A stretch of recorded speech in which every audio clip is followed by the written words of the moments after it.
Something collapses inside a person when the structures they relied upon to organize experience stop holding.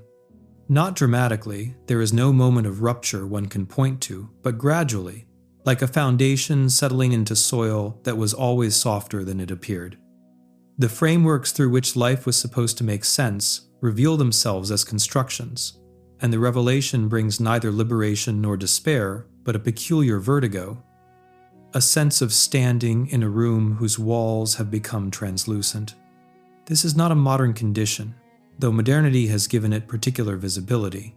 The dissolution of inherited meaning is as old as consciousness itself, encoded in myths that predate written language. It appears in the Sumerian complaint tablets, in the biblical lamentations, in the Buddhist acknowledgement that all compounded things decay.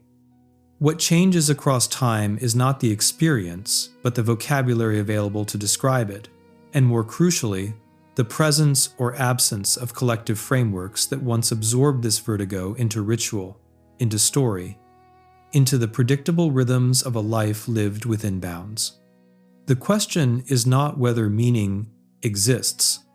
The question is, what happens to a psyche that can no longer locate itself within the inherited coordinates of significance when work feels arbitrary, relationships contingent, identity provisional, and the grand narratives that once oriented millions toward a shared horizon have fractured into 1,000 incompatible fragments. When nothing means anything in the old way, what does life mean? This tension between the collapse of external meaning and the continued insistence of lived experience is not a problem to be solved. It is a condition to be inhabited, understood as the territory in which contemporary consciousness finds itself. And like all fundamental tensions in human experience, it has been present all along, sometimes concealed beneath the certainties of cultural consensus, sometimes erupting into visibility when those certainties fail. The erosion begins quietly. A person goes through their day, the commute, the work, the evening routines, and notices a quality of performance in it all, as though they are enacting a script whose authority they no longer recognize. The script still functions. Bills are paid, obligations met, conversations maintained. But the meaning that once animated these actions has withdrawn, leaving behind only their forms. This is not depression, though it can shade into it. It is something more fundamental, the recognition that the structures giving shape to existence are conventions, agreements, collective fictions that persist only so long as enough people continue to believe in them. Religious traditions name this in various ways. Buddhism calls it the recognition of emptiness, sunyata, not nihilism, but the insight that all phenomena lack inherent, independent existence. They arise in dependence on causes and conditions, including the conceptual frameworks we impose upon them. Hinduism speaks of Maya, the veil of illusion that mistakes the provisional for the permanent, the constructed for the given. Even Christianity, beneath its confident assertions, carries this knowledge in its mystics and desert fathers, those who ventured beyond doctrine into what Meister Eckhart called the desert of the Godhead, where all names and forms dissolve. These traditions did not pathologize this recognition. They understood it as a stage in spiritual development, a necessary passage through which consciousness must move. The error they warned against was not the recognition itself, but the response to it, either clinging desperately to the collapsing structures or falling into the abyss of meaninglessness. Between these poles lies a third possibility, more difficult and more honest, learning to live within the tension itself. A woman sits in her apartment on a Thursday evening. She has done well by conventional measures, successful career, stable relationships, financial security. Yet as she looks around the carefully curated space, she feels as though she is inhabiting someone else's life, someone who believed these markers mattered. The recognition arrives not as thought, but as sensation, a hollowness, a sense of watching herself from a slight distance. She pours a glass of wine and sits by the window, watching strangers pass below, each presumably oriented by their own set of coordinates she cannot see or share. What she is experiencing is not unique to her, but belongs to the structure of consciousness itself once it develops beyond a certain threshold. Jung understood this as the encounter with what he called the self, that larger totality that includes but exceeds the ego's projects and identifications. The ego constructs a life according to available models: career, family, achievement, and virtue. These are not false, they are functional, but they are not final. And at some point, often in middle life but sometimes earlier, the psyche begins to signal that the ego's program is insufficient. The signal arrives as loss of meaning, as depression, as restlessness, as the sense that something essential has been overlooked in the busyness of becoming whoever one has become. This is what Jung called the confrontation with the shadow first, and then the deeper layers of the unconscious. It is not pathology, but initiation. The psyche's demand that consciousness expand to include what it has excluded in its pursuit of a coherent identity. Traditional cultures provided rituals for this passage. Initiation rites mark transitions from one stage of life to another, creating collective containers for individual crisis. When a young person underwent initiation, they were symbolically killed and reborn, their former identity dissolved to make room for the next. The process was terrifying by design. It required encountering what cannot be controlled or understood, what the Greeks called chaos, and what indigenous traditions often personified as spirits or ancestors. But it was held within a community that recognized the necessity of such passages. Modernity offers no such rituals. We are expected to navigate these transitions privately, often while maintaining the appearance of continuity. The result is that when meaning collapses, it feels like personal failure rather than archetypal necessity. We seek therapy, medication, self-help, anything to restore the sense of forward momentum. These interventions have their place, but they often miss the essential point. Some losses of meaning are not problems to fix, but invitations to transform. Consider the ancient Mesopotamian myth of Inanna's descent to the underworld. Inanna, queen of heaven, decides to visit the underworld ruled by her dark sister Ereshkigal.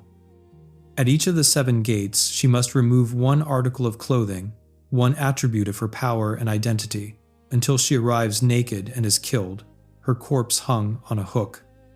Only after 3 days does rescue come, but she cannot return to the upper world unchanged. She must send someone to take her place, and she chooses her husband, Dumuzi, who showed no grief at her absence. The myth has been read many ways, as an agricultural cycle, as a seasonal metaphor, and as a political allegory. But psychologically, it describes the process through which consciousness must pass when outgrown structures are shed. Each gate represents an identification that must be surrendered: status, role, certainty, virtue, and belief. The descent is not chosen lightly. Inanna goes willingly, but finds the process more devastating than anticipated. She cannot bargain her way through. The rules of the underworld demand total relinquishment. What kills her is the encounter with Ereshkigal, her shadow sister, the one who embodies everything Inanna's bright, queenly identity had to exclude. Ereshkigal is not evil, but necessary, the dark ground from which all fertility ultimately springs. Inanna's death is the death of the ego's sovereignty, its belief that it can navigate life without encountering the depths from which it arose and to which it must return. This is not metaphor, but psychological fact. When meaning collapses, what dies is a particular organization of consciousness, a provisional identity that took itself to be final. The death is real even if the body continues, and like Inanna, consciousness cannot resurrect itself. Rescue must come from elsewhere, from resources the ego did not know it possessed. In the myth, these are the small creatures who descend to mourn with Ereshkigal, meeting her grief with presence rather than solution. Their empathy breaks the spell, and Inanna can return, but she returns changed. No longer only the bright queen, but one who has known the underworld. The cost of return is always a sacrifice. Inanna must leave Dumuzi behind. she must allow part of her old life to die permanently. This is the price of consciousness. It cannot regress to previous innocence. Once meaning has collapsed, one cannot simply reassemble the old certainties and proceed as before. Something must be left in the underworld, some attachment or identification that the ego valued but the self has outgrown. What, then, sustains a life when the old meanings no longer hold? Not new meanings, at least not immediately. The temptation, when faced with meaninglessness, is to grasp at replacement frameworks, new ideologies, new relationships, and new projects that promise to restore coherence. This often makes things worse. It is like someone whose faith has collapsed, desperately trying to believe harder, as though sincerity alone could resurrect what has genuinely died. The alternative is more austere, learning to live within groundlessness, to continue the daily practices of existence without certainty that they point toward any ultimate significance. This is not resignation, but a different kind of faith, one that trusts the process of living itself rather than requiring advanced justification for it. There is a story from the Zen tradition about a monk who asks his teacher, "What is the meaning of the patriarch coming from the West?" This is the fundamental question. What is the meaning of existence, of spiritual transmission, of everything?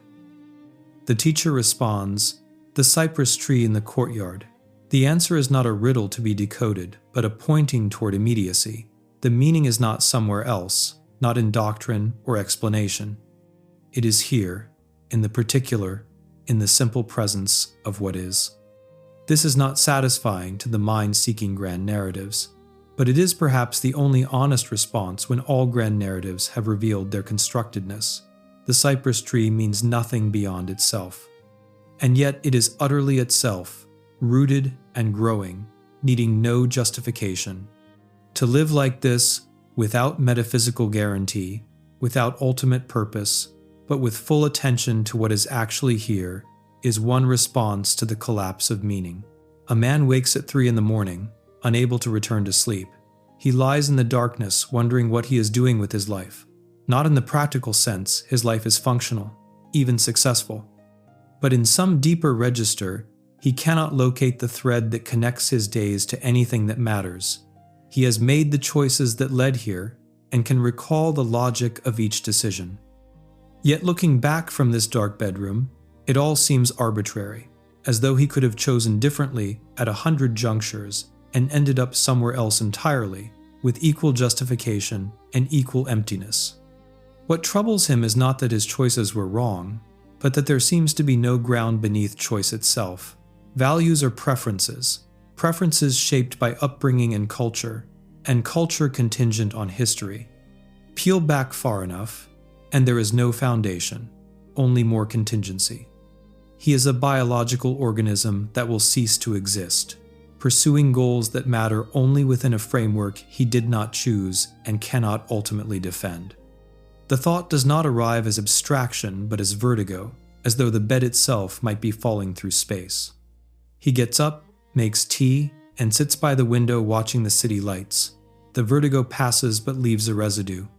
He knows it will return not every night, but periodically, whenever the momentum of daily life slows enough for the question to surface. This is his condition now, not exactly suffering, but the awareness of standing on nothing, of having seen through the stage props that once seemed solid. This is what existentialism attempted to address in the 20th century, the recognition that existence precedes essence, that we are condemned to be free, and that values are not discovered but created. Sartre and Camus articulated the vertigo with remarkable clarity. But their solutions, engagement, revolt, authenticity, often felt like whistling in the dark, attempts to generate meaning through sheer will when the ground for such generation had dissolved. The existentialists were right about the problem. We are meaning-making creatures in a universe indifferent to our meanings, but they underestimated how deep the need for meaning goes. It is not simply an intellectual puzzle to be solved by choosing better values or living more authentically. The hunger for significance is woven into the structure of consciousness itself. We cannot think our way out of it any more than we can think our way out of hunger for food. Carl Jung saw this more clearly. He understood that the psyche itself is structured mythologically, that we live within stories whether we acknowledge them or not. The question is not whether to have a story, but which story is living through us, and whether that story still serves the development of consciousness or has become a prison. The animal appears in dreams when the human mind has wandered too far from instinct. Someone dreams of a starving horse, barely able to walk, ribs visible through its coat. Or of a dog that has been left alone for days, desperate and wild-eyed. Or of a serpent coiled in the basement, growing larger each time they check. These are not merely symbols in the literary sense. They are the psyche's way of signaling that something essential has been neglected, some fundamental need or truth that consciousness has overridden in its pursuit of civilized goals. The animal in myth and dream represents instinctual wisdom, the knowledge that precedes and exceeds rational thought. In the Egyptian pantheon, gods took animal forms not as primitive superstition, but as recognition that certain powers in existence are better represented theriomorphically than anthropomorphically. Thoth appears as an ibis because the quality of mind he represents, wisdom, communication, mediation between worlds, has something essentially bird-like in its mobility and perspective. Anubis guards the threshold as a jackal because that liminal scavenging awareness belongs to canine consciousness in a way human form cannot capture. When these animal figures appear in dreams, they often come with a demand: attend to what you have ignored. The starving horse is not asking for food in the literal sense. It is asking that the dreamer recognize how they have overworked themselves, driven themselves forward without rest, and violated the very instinct that allows for sustainable effort. The neglected dog represents loyalty that has been taken for granted and a relationship that has withered through inattention. The serpent in the basement is older still, the cold-blooded wisdom that knows how to survive, how to shed what has died, and how to wait coiled in darkness until the moment for movement arrives. To dismiss these as mere symbols is to misunderstand how consciousness works. The psyche does not operate primarily through abstraction, but through image, through embodied presence. The animal in the dream is not a metaphor for something else. It is that something else appearing in its truest form. When we learn to attend to these figures, to listen to what they are communicating, we begin to restore the connection between consciousness and the instinctual ground from which it arose.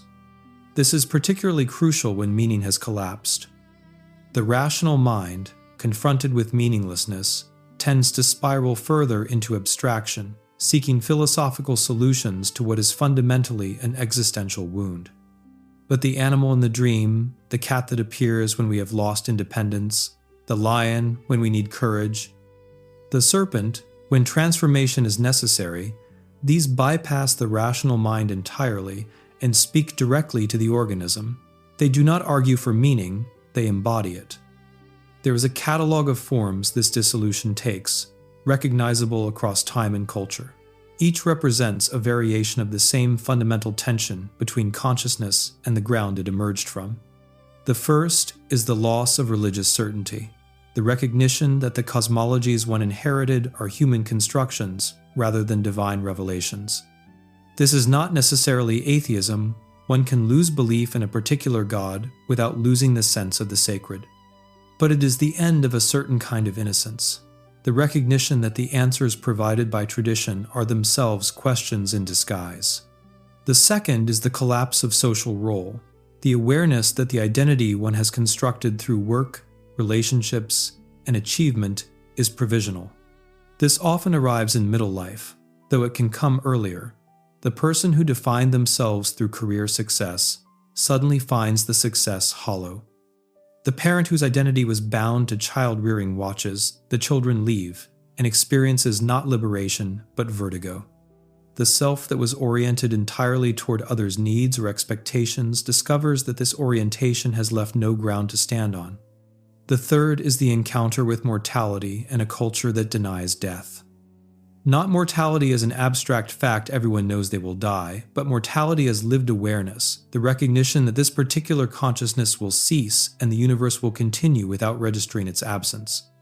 This brings not terror, necessarily, but a kind of metaphysical loneliness, the sense of being radically contingent in a way that no achievement or legacy fully addresses.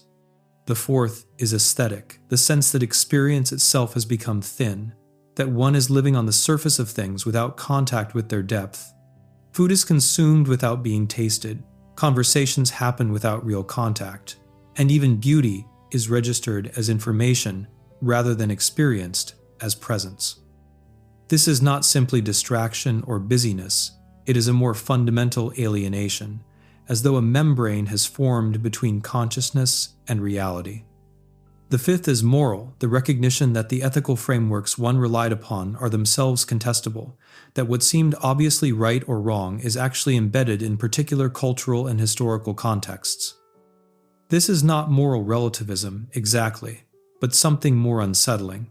The awareness that moral certainty itself is a kind of violence, an imposition of one's own framework onto the complexity of existence.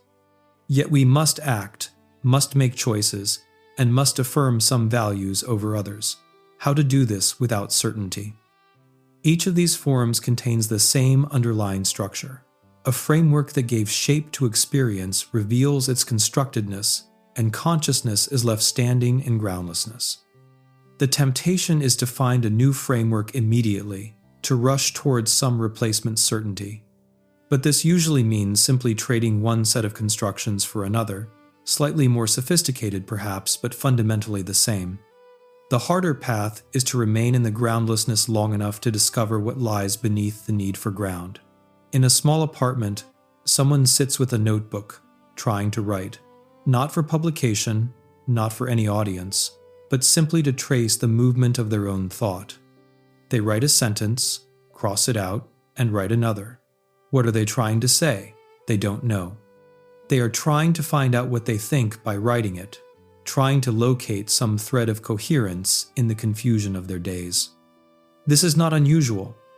When external structures no longer organize experience, people turn to private practices, writing, walking, meditation, art, not as careers or achievements, but as means of maintaining contact with something real. These practices do not solve the problem of meaning. They are not solutions at all. They are ways of inhabiting the question, of keeping consciousness alive and attentive in the absence of certainty.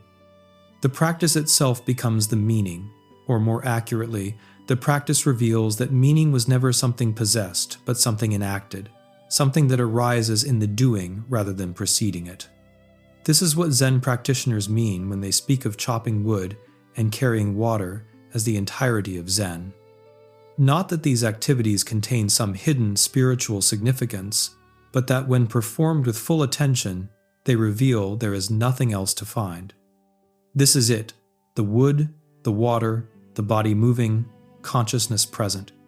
Western philosophy arrives at similar insights through different routes. Wittgenstein's later work dismantles the idea that language mirrors reality, showing instead that meaning emerges in use in the context of what he called language games. There is no foundation to reach, no ultimate ground where explanation stops. There are only practices, forms of life, and ways of going on. This can sound like despair, there is no ultimate meaning, but it can also be liberation. If meaning is not something to find, but something that happens in the living, then it is always already present, accessible in any moment of genuine attention. Heidegger tried to articulate this as the difference between beings and being, between the particular things that exist and the event of existence itself. We spend our lives absorbed in beings this task, that relationship, these goals, and miss the more fundamental mystery of being, the sheer fact that anything is at all. When meaning collapses, we are sometimes granted access to this deeper level, not as a concept but as an experience. Everything becomes strange again, unobvious, and worthy of wonder, not because it points to something else, but because it is. A woman walks through the city at dusk. She has lived here for years, but tonight the familiar streets feel foreign, as though she is seeing them for the first time. The light has a quality she cannot name. People pass, each absorbed in their own reality, their own concerns, and she feels both utterly separate from them and mysteriously connected, as though they are all somehow the same consciousness experiencing itself through different apertures. The feeling does not last. She arrives home, returns to her ordinary preoccupations, and the moment of strangeness fades. But it has left something, a small crack in the habitual way of experiencing, a reminder that the world is not as solid as it seems, that consciousness itself is far stranger than everyday life allows us to acknowledge. These moments come unbidden and cannot be forced. Mystical traditions speak of them as glimpses of a deeper reality, what Zen calls kensho, a seeing into one's true nature. But they need not be interpreted religiously to be significant. They are moments when the constructed nature of ordinary experience becomes transparent, when consciousness briefly sees through its own projections and encounters something more fundamental. What is encountered is not blank emptiness, but fullness, presence, the overwhelming there-ness of what is. A tree is suddenly not a tree concept, but this particular gathering of life, reaching and changing, completely itself. The people on the street are not social roles, but beings, each carrying an inner universe as vast and inexplicable as one's own. Even the pavement, the buildings, and the air itself become vivid, dense with existence. These experiences matter not because they provide answers, but because they reorient the question. When meaning collapses, we think the problem is that life no longer points toward something beyond itself, toward purpose, toward God, toward progress. But these moments suggest the problem was always the pointing, the need for life to mean something other than what it is. Not that purpose is bad or meaning unnecessary, but that seeking them elsewhere causes us to miss what is already here, the mysterious fact of existence itself, requiring no justification. The serpent appears again and again across mythologies because it represents something essential about consciousness and its relationship to the ground from which it arose. Cold-blooded, close to the earth, and capable of both deadly poison and sacred wisdom, the serpent is the oldest adversary and the oldest ally. In Genesis, the serpent brings knowledge of good and evil, the consciousness that ends innocence. It is portrayed as the enemy, the deceiver, but the tradition also preserves the knowledge that this enemy was necessary. Without the serpent, there is no fall, and without the fall, there is no story, no development, and no possibility of redemption. The serpent is the catalyst that sets consciousness in motion, even at the cost of paradise. In Kundalini Yoga, the serpent sleeps coiled at the base of the spine, dormant potential waiting to be awakened. Its rising through the chakras represents the movement of consciousness from instinctual to spiritual, from root to crown. But the practice is dangerous. Awakening the serpent without proper preparation can lead to madness, to being overwhelmed by energies the ego cannot integrate. The serpent must be respected and approached carefully, never forced. What the serpent represents psychologically is the unconscious itself in its most archaic form, the cold-blooded, instinctual layer that predates warm-blooded mammalian consciousness by hundreds of millions of years. It is the part of us that simply wants to survive, that knows how to wait, how to strike, and how to shed what has died and continue. It has no morality, no compassion, and no human values. And yet it is the foundation, the base from which everything else arose. When meaning collapses, we often encounter the serpent not literally, but as a quality of consciousness, a cold clarity that sees through all the warm-blooded stories we tell ourselves about purpose and significance. This encounter is terrifying because the serpent does not care about our projects, our values, or our need for meaning. It simply is, and in its being, it reveals that existence precedes and exceeds all human frameworks. But the serpent is also wisdom. The bronze serpent Moses raises in the wilderness heals those bitten by serpents, showing that the cure and the poison come from the same source. Christ compares himself to this lifted serpent, suggesting that salvation comes through engaging the very thing that wounds us. The staff of Asclepius, the medical symbol, is a serpent wrapped around a rod, ancient knowledge that healing requires incorporating what we fear. To encounter the serpent when meaning has collapsed is to meet the part of consciousness that does not need meaning to continue. It simply continues. This is not comforting, but it is stabilizing. When all human constructions fail, when every story has revealed its inadequacy, the serpent remains patient, alert, needing no justification for its existence. Learning to live with the serpent does not mean becoming cold or amoral. It means recognizing that beneath all the meanings we construct is something that precedes meaning, something that will outlast our particular consciousness and all its concerns. To know this, to feel it not as concept, but as lived reality, is to find a ground that is not ground, a foundation in groundlessness itself. There is a moment in analysis, Jung observed, when the patient realizes that the analyst does not have the answers. Not that the analyst is incompetent, but that the answers cannot come from outside. They must emerge from within the patient's own psyche, from resources the patient did not know they possessed. This moment is both disappointing and liberating. Disappointing because the hope of rescue must be abandoned. Liberating because it marks the beginning of genuine individuation, the process of becoming who one actually is, rather than who one was supposed to be. The collapse of meaning often serves this function. It is the moment when we realize that no external framework, no religion, no ideology, no relationship, no achievement can provide lasting significance. Not because these things are worthless, but because they cannot bear the weight we place on them. They are finite, and we are asking them to solve an infinite problem. This is where the psychological understanding of religion becomes crucial. Religion at its best was never meant to be believed in the way we believe in facts. It was meant to provide a container for the mysteries that cannot be solved, a way of living with questions that have no answers. Myth was not primitive science, but sophisticated psychology, stories that gave shape to the archetypal patterns that structure human experience. The problem with literalism, whether religious or secular, is that it mistakes the container for the contents. The story is not the point. The psychic reality the story points toward is the point. When we lose the ability to read symbolically, we are left with the choice between fundamentalism and nihilism, between insisting the stories are literally true or dismissing them as false. But there is a third possibility, reading them as maps of consciousness, as descriptions of processes that are real without being literal. From this perspective, the loss of meaning is not the loss of anything that was ever truly possessed.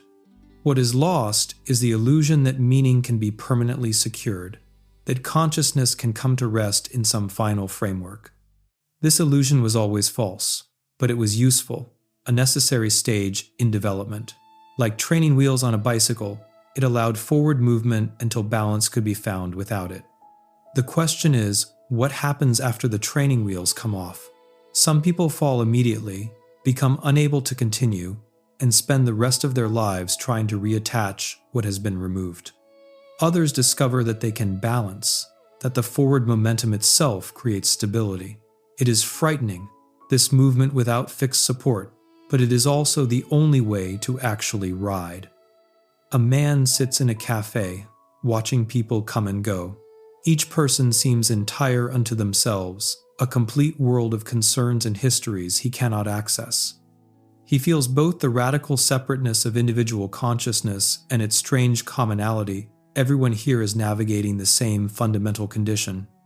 The same need to make sense of existence, even though existence offers no inherent sense to be made.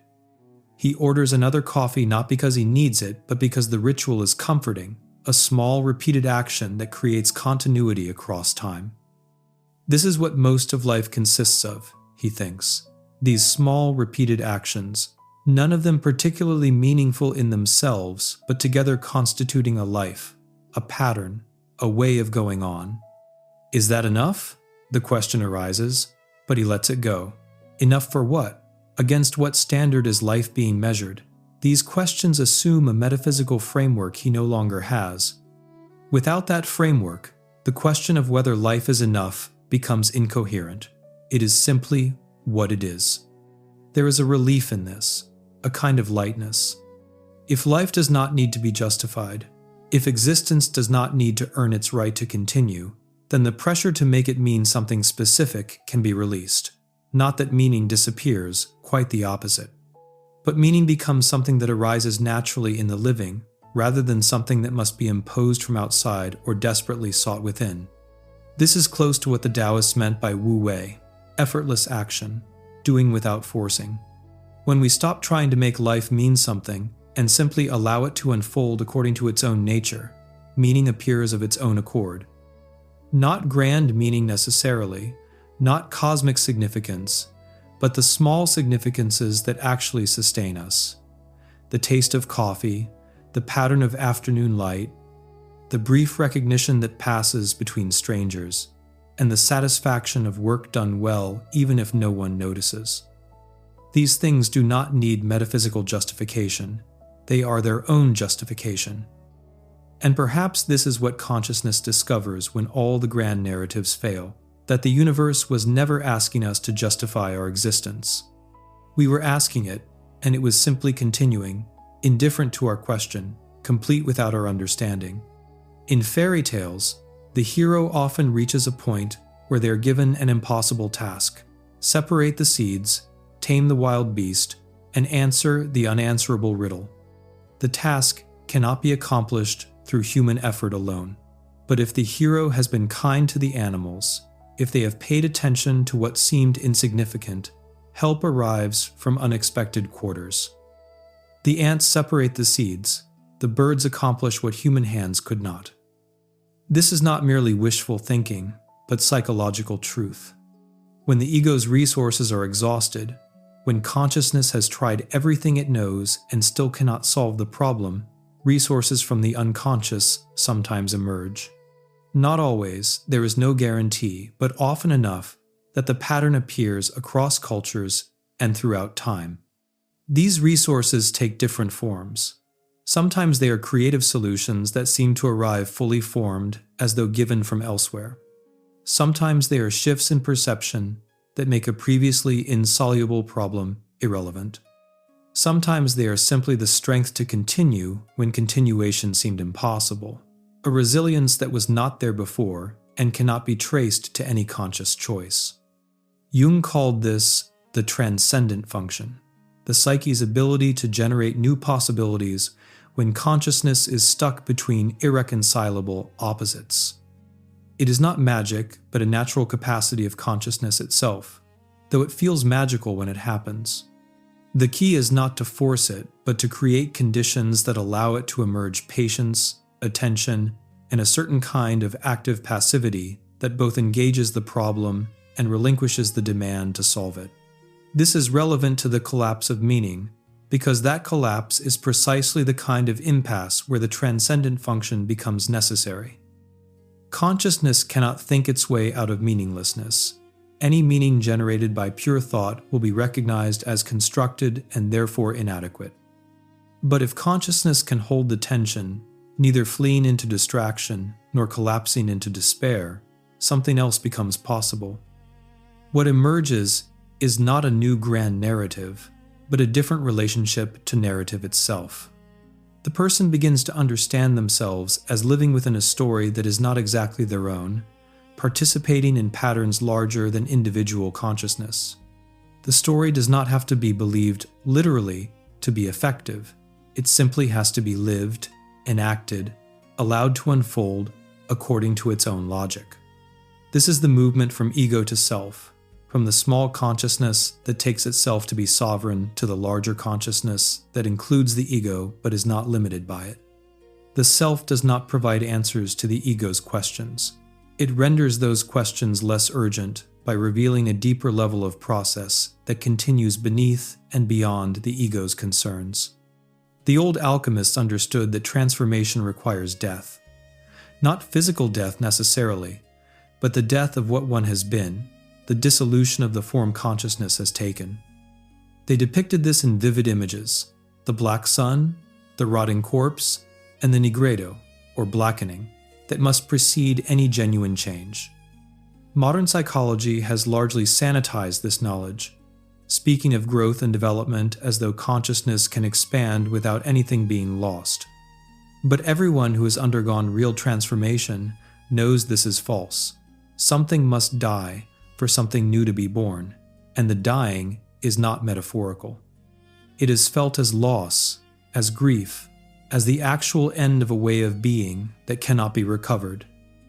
When meaning collapses, this is what is dying: a particular organization of consciousness, a provisional self that took itself to be final. The ego experiences this as a catastrophe because, from the ego's perspective, it is a catastrophe, the end of the world it has known. But from the perspective of the self, it is simply a stage in development, necessary and even beneficial despite its difficulty. The alchemical texts provide maps for this process. After the nigredo comes the albedo, the whitening, associated with the integration of the anima or animus, the contrasexual element in the psyche. Psychologically, this means learning to relate to one's own interior depths in a new way, developing a relationship with the unconscious that is neither adversarial nor identificatory, but genuinely dialogical. Then comes the rubedo, the reddening, associated with the integration of the self-archetype and the emergence of what the alchemists called the philosopher's stone, or the gold that does not decay. This is not a final state. Development continues as long as consciousness exists, but it represents a qualitative shift in how consciousness relates to itself and to existence. The key insight is that these stages cannot be skipped or rushed. The nigredo must be endured and the albedo cultivated before the rubedo becomes possible. Attempts to leap directly to integration or enlightenment typically fail because they have not done the necessary work of dissolution. The old must actually die, not just be rebranded or repressed, for the new to emerge. This is difficult knowledge in a culture oriented toward progress and optimization. We want transformation without suffering, and wisdom without the descent that makes wisdom possible. But consciousness does not work that way. It deepens through crisis, through the willingness to enter the nigredo when it arrives, and trust that something lies beyond it even when that something cannot be seen from within the darkness. A woman stands at her kitchen window, washing dishes. It is an ordinary evening. Nothing special is happening. Yet as she watches the water run over her hands and feels the rhythm of the work, she is suddenly aware of being alive in a way that ordinary awareness usually misses. Not thinking about being alive, but simply being it, present to the simple fact of existence. The moment passes quickly. The dishes are finished, she dries her hands and moves on to the next thing.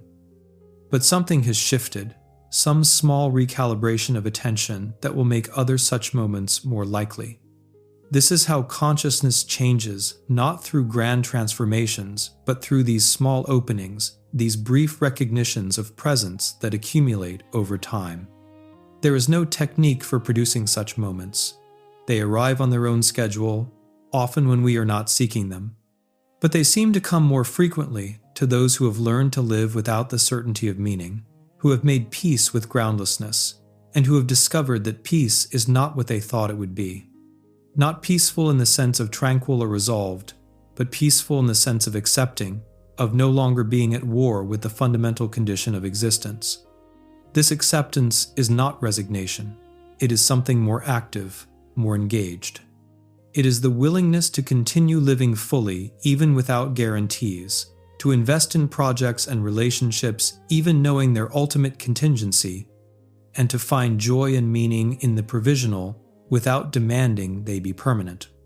The medieval mystics spoke of a dark night of the soul, a period when God withdraws all consolation and the believer is left in utter desolation. Saint John of the Cross describes it as worse than any physical suffering because it is the suffering of consciousness itself, the sense of being abandoned by whatever gave life meaning. The mystics understood this not as punishment, but as a necessary passage, a stripping away of false consolations to prepare consciousness for a genuine encounter with the divine. We need not accept the theological framework to recognize the psychological truth. There are periods when all the structures that gave life coherence fail simultaneously, when every source of meaning dries up, when consciousness is left naked and alone with its own existence. These periods are hell. But they are also opportunities, though the opportunities cannot be seen from within the experience. What they offer is the chance to discover what remains when everything else has been removed. Not some essential self that was always there, that too is a construction, but the simple fact of consciousness continuing, observing, being present even to its own desolation. This bare awareness, this minimal subjectivity that persists even when everything meaningful has fallen away, turns out to be more robust than any of the meanings it was attached to. This is what Buddhism points toward, with the teaching of no self, anatta. The self we think we are the bundle of memories, preferences, identities, and narratives is not actually self in any absolute sense. It is a construction, useful but not ultimate. Beneath or beyond this constructed self is something more fundamental, awareness itself, consciousness prior to its contents. To experience this directly is both devastating and liberating. Devastating because it reveals that what we took ourselves to be does not exist in the way we thought.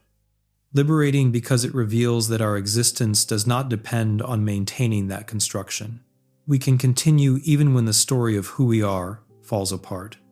We can continue even when nothing means anything in the old way. There is a practice in some contemplative traditions of sitting with questions rather than seeking answers. The question is held in consciousness, turned over, and examined from different angles, but not resolved. Over time, the question itself changes, reveals depths that were not visible initially, and opens onto other questions more fundamental than the first. What life means when nothing means anything is this kind of question. It cannot be answered in any final way because it is not really asking for information. It is expressing a condition, articulating an experience that millions of humans across time have undergone and will undergo. To try to answer it definitively would be to miss its nature as a koan, as a threshold, as a portal into a different relationship with meaning itself. The question assumes a particular stance toward meaning, that it is something to be found, possessed, and held onto. But meaning, like water, cannot be grasped. It flows through lived experience, arises in particular moments of engagement, and dissolves again into the stream of time. To demand permanent meaning is like demanding that a river stand still. It misunderstands the nature of what is being sought. This does not make meaning less real or less important. If anything, it makes it more precious precisely because it is fleeting, arising in particular unrepeatable moments of contact between consciousness and world. The meaning in watching someone you love sleep, the meaning in work done with attention, and the meaning in a conversation that opens something previously closed, these are not diminished by their impermanence. They are what meaning is. Perhaps what life means when nothing means anything is that meaning was never what we thought it was. Not a permanent structure consciousness could rest in, but a continuous emergence, a process rather than a product, something that happens rather than something that is. And this process continues whether we understand it or not, whether we approve of it or not, and whether we find it sufficient or not. In his later years, Carl Jung spoke more frequently of the numinous, of direct experience of something beyond the ego's comprehension. He was careful not to define it. To define the numinous would be to domesticate it, to bring it within the ego's control. But he insisted on its reality, its importance, and its priority over all theories and concepts. The numinous is what remains when all the stories about meaning have failed. It is the direct encounter with existence in its strangeness and profundity, the overwhelming sense of being in the presence of something that exceeds comprehension. It can happen anywhere in nature, in relationships, and in art. in the midst of ordinary life suddenly becoming extraordinary. Crucially, the numinous does not provide answers. It does not explain itself and does not fit into existing frameworks of understanding. It simply is, presenting itself with an authority that requires no justification. To experience it is to know that reality exceeds all our attempts to capture it in language or concept, that consciousness is surrounded on all sides by mystery that cannot be dispelled. This experience does not solve the problem of meaning, but it changes the problem's urgency. When consciousness has touched something numinous, the question of whether life has meaning becomes less pressing because the question itself is revealed as too small. Not that meaning does not matter, but that there is something prior to meaning, something that simply is and requires no validation. The difficulty is that the numinous cannot be summoned. It arrives on its own terms or not at all, but what can be cultivated is receptivity, the quality of attention that makes such arrivals possible. This is what contemplative practices aim at, not to produce particular experiences, but to prepare consciousness to receive what offers itself when all grasping has ceased. A man walks through a forest in autumn. Leaves are falling, and the light slants through branches at that particular angle unique to October afternoons. He is not thinking about meaning or its absence. He is simply walking, attending to the path, the play of light and shadow, and the sound of leaves beneath his feet. Later, he will not be able to say what was significant about the walk. Nothing happened. He saw no visions and received no insights. But something shifted nonetheless, some small easing of the chronic tension between consciousness and existence, some brief alignment that cannot be named or analyzed but only felt as a quality of rightness, of being exactly where and when he should be. This is what practice reveals over time, that meaning is not elsewhere, not in the future or the past or in some transcendent realm. It is here, immanent in the simple fact of being alive and aware, walking through a forest on an autumn afternoon. Not every moment contains this recognition, most do not. But enough do, if attention is paid, to make the question of meaning less urgent, less like a problem requiring solution, and more like a mystery to be inhabited. The philosopher Wittgenstein wrote that the solution to the problem of life is seen in the vanishing of the problem. This sounds like evasion, like philosophical sleight of hand.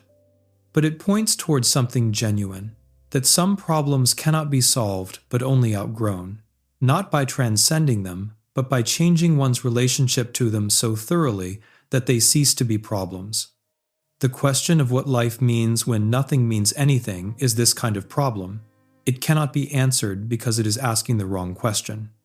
Or rather, it is asking a right question wrongly, seeking an answer when what is needed is a transformation of the asking itself. When consciousness changes its relationship to meaning, when it stops demanding permanence, stops requiring cosmic justification, and stops measuring existence against impossible standards, the problem does not get solved. It dissolves. What remains is life itself, going on, meaning and meaninglessness interwoven, consciousness and unconsciousness in perpetual dialogue, and the small daily practice of being human in a universe that offers no explanation for why there is something rather than nothing, why there is awareness rather than darkness, or why any of this matters or continues. The answer, if there is one, lies not in finding new meanings to replace the old, but in learning to live within the question itself. Not as someone waiting for resolution, but as someone who has discovered that the waiting is the thing, that consciousness in its uncertainty is more alive, more genuine, and more connected to reality than consciousness in its certainties. This is not comfortable. It offers none of the psychological security that grand narratives provided, none of the sense of being oriented toward a clear destination, but it has the advantage of honesty. It does not promise what it cannot deliver. It does not ask us to believe what we cannot believe, or to pretend that constructed meanings are ultimate truths. What it offers instead is immediacy, presence, and the possibility of encountering each moment without the mediation of inherited frameworks that tell us in advance what things mean. This is harder than it sounds. We are so habituated to living through interpretation that direct experience without the immediate imposition of meaning, can feel like vertigo or emptiness. But it is neither. It is simply experience, consciousness meeting the world, the basic condition that persists whether meaning is present or absent. And within this condition, if attention is patient enough, small meanings arise, sufficient for the day, if not for eternity, provisional but genuine, earned rather than inherited, and chosen rather than imposed. The medieval alchemists had a phrase, visita interiora terrae rectificando invenies occultum lapidem. Visit the interior of the earth, and by rectifying, you will find the hidden stone.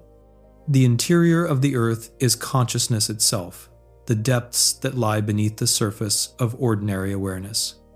To visit these depths is to undergo the dissolution we have been describing, the negredo where all certainties fail.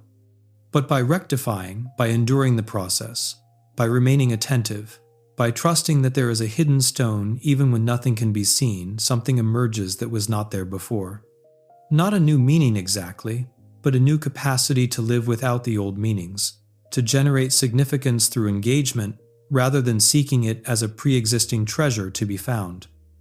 The stone is not hidden somewhere else. It emerges through the process of seeking itself, through the work of paying attention, of remaining present, of continuing to live fully even when the ground has dissolved. Night falls.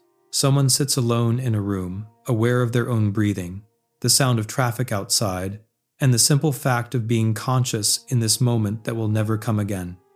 They are not happy, exactly, but neither are they unhappy. They are simply here, attending to what is, no longer asking whether it is enough, because the question has lost its purchase. Tomorrow will bring its own challenges, its own invitations to despair or meaning, or both. But tonight there is this moment, this breath, this consciousness that continues for reasons it will never fully understand, pursuing purposes it cannot name, participating in a process that exceeds its comprehension. And perhaps that is enough. Not enough as a solution, not enough as an answer, but enough as a condition, as a territory, as the ground or groundlessness within which human existence unfolds. The great narratives may have failed, and the inherited meanings may have dissolved, but existence continues, consciousness continues, and in that continuation is something that might not be called meaning, but is nonetheless more fundamental than meaning. The simple, inexplicable, continuing yes to being that persists even when nothing means anything in the old way. This yes is not willed. It cannot be forced or manufactured. It is what remains when everything that can fall away has fallen away.